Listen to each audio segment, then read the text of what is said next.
কলকাতার মিনি বাংলাদেশ খ্যাত new market এলাকায় চলছে কঠোর অভিযান। নিরাপত্তা বিধি না থাকায় মাত্র ৪৮ ঘন্টার ব্যবধানে বন্ধ করে দেওয়া হয়েছে ২ শতাধিক হোটেল এবং রেস্তোরাঁ। এতে সেখানে অবস্থানরত হাজার হাজার বাংলাদেশি পর্যটক পড়েছেন চরম বিপাকে। শুভজিৎ পুততুণ্ডের তথ্য এবং চিত্রে ডেস্ক রিপোর্ট দেখুন। ভারতের কলকাতার মিনি বাংলাদেশ খ্যাত নিউ মার্কেট এলাকায় নেমে এসেছে চরম স্থবিরতা। অগ্নি নিরাপত্তা বিধি না থাকায় মাত্র ৪৮ ঘন্টার ব্যবধানে বন্ধ করে দেওয়া হয়েছে ২ শতাধিক হোটেল ও রেস্তোরাঁ। এতে সেখানে অবস্থানরত হাজার হাজার বাংলাদেশি পর্যটক পড়েছেন চরম বিপাকে। মার্কো স্ট্রিট, কলোনি স্ট্রিট, সদর স্ট্রিট ও মির্জা গালিব স্ট্রিট জুড়ে এই অভিযান পরিচালনা করা হয়। মির্জা গালিব স্ট্রিটের শিখা ইন হোটেলে ভয়াবহ অগ্নিকাণ্ডের পরই এই কঠোর পদক্ষেপ নেয় প্রশাসন। নিরাপত্তা সরঞ্জাম না থাকায় ২২১টি হোটেল এবং ৯টি রেস্তোরাঁ বন্ধ করে দেওয়া হয়েছে। একই সাথে বিচ্ছিন্ন করা হয়েছে বেশ কয়েকটি হোটেলের বিদ্যুৎ সংযোগ। পর্যটক সুরক্ষায় জিরো টলারেন্স অবস্থান নেয়ার ঘোষণা দিয়েছে সরকার। হোটেলগুলোর সুরক্ষাবিধি পর্যালোচনায় ৪ বিভাগের যৌথ তদন্ত কমিটি গঠন করা হয়েছে। কলকাতা পুলিশ, পৌরসভা, দমকল ও বিদ্যুৎ বিভাগ এই কমিটিতে কাজ করছে। পুরো কলকাতায় ৩৫০০-এর বেশি হোটেল পরীক্ষা করা হবে। নিউ মার্কেট এলাকায় অভিযানে সরাসরি অংশ নিয়েছেন উপমুখ্যমন্ত্রী অগ্নিমিত্রা পাল। প্রশাসনের এই কড়াকড়িতে সবচেয়ে বেশি ক্ষতিগ্রস্ত হয়েছেন বাংলাদেশি পর্যটকরা। বর্তমানে কলকাতায় প্রায় ১১,০০০ বাংলাদেশি পর্যটক রয়েছেন। এর মধ্যে শুধু নিউ মার্কেট এলাকাতেই আছেন প্রায় ৭,০০০ পর্যটক।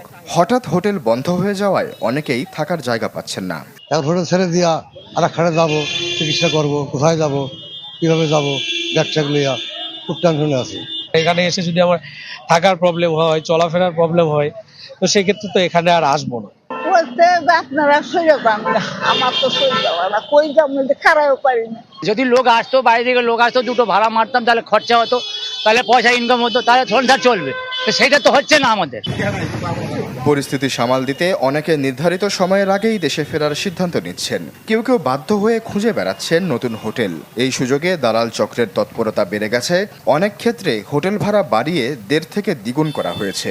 কোনো কোনো জায়গায় ৩ গুণ পর্যন্ত ভাড়া দাবি করা হচ্ছে বলেও অভিযোগ ওঠে।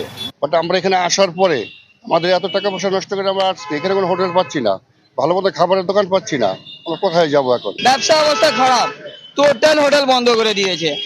আগুন লেগেছে কি মার্ক ওইদিকে ফায়ার ব্রিগেডের দিকে, আর আমাদের পেটে লাত মেরে দিয়েছে। হোটেল পাচ্ছে না ঠিক মতন, তারপরে দাম দ্বিগুণ তিগুণ।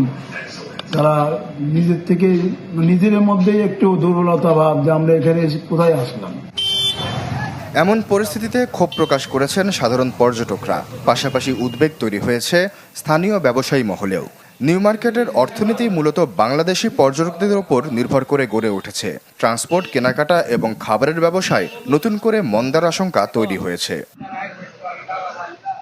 তবে প্রশাসন তাদের অবস্থানে অনড়। কর্মকর্তাদের বার্তা স্পষ্ট, পর্যটকদের নিরাপত্তার ক্ষেত্রে কোনো আপোস করবে না প্রশাসন। Desk report, channel 24।